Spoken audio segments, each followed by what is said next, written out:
D'aussi loin qu'elle s'en souvienne, la mémoire audiovisuelle retient de Beson l'inauguration du pont en 1953.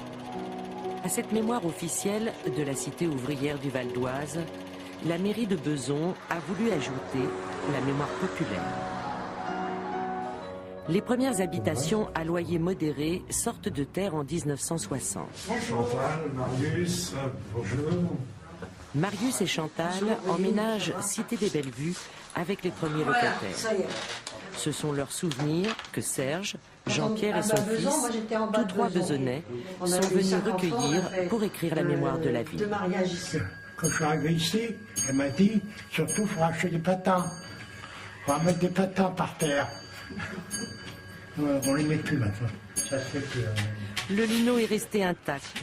La machine à laver, quant à elle, n'arrivera que bien plus tard. Pendant des années, il n'y en a eu qu'une pour tout l'immeuble, celle de la voisine qu'on transportait d'appartement en appartement. Des fois, elle disait, mais où elle est ma machine? C'était bien gentil qu'elle nous prêtait déjà sa machine, sans aller lui user son électricité et son eau. Hein. Ça allait quand il y avait du travail, quand il n'y avait pas de travail. Ah oui, je me suis retrouvé.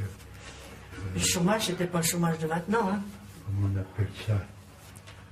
On avait droit au bon pour les allocations. On avait droit à la mairie des pommes de terre, des bons de gaz, des bons de charbon. On n'avait pas d'argent. Hein. Il y avait du boulot partout, mais moi, on ne m'embauchait pas. Non. Non, parce que je militais beaucoup au syndicat pour ça, tout ça, ben, j'étais à l'encre rouge. À l'époque, c'était comme ça. Hein. De ces anecdotes de l'histoire, Serge Garde, ancien journaliste à l'UMA, a tiré un livre et un DVD pour les Besonnais. On enregistre, on collectionne ces mémoires de façon à créer une mémoire collective et de donner un autre sens à ce proverbe africain qui est notre devise.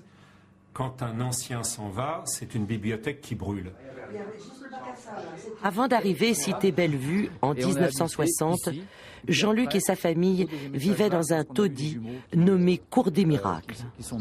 C'était des choses insalubres, mais en même temps, il y avait une solidarité qui était extraordinaire, avec une gardienne dont on avait peur, mais qui nous a aussi formés au respect de l'autre. Lorsque j'ai quelqu'un qui vient me dire, et on me dit « Oh là là, c'est la galère où j'habite », je lui montre toujours la photo de la cour du miracle en disant « Tu vois, voilà, ma mère, elle prenait le seau de pisse et elle allait dans la cour pour le vider dans les toilettes communes.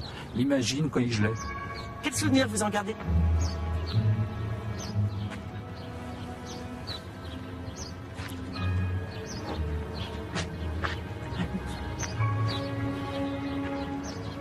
Une tendresse.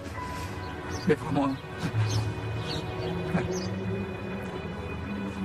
Arrête. Des témoignages souvent chargés d'émotions pour écrire la grande histoire des petites gens.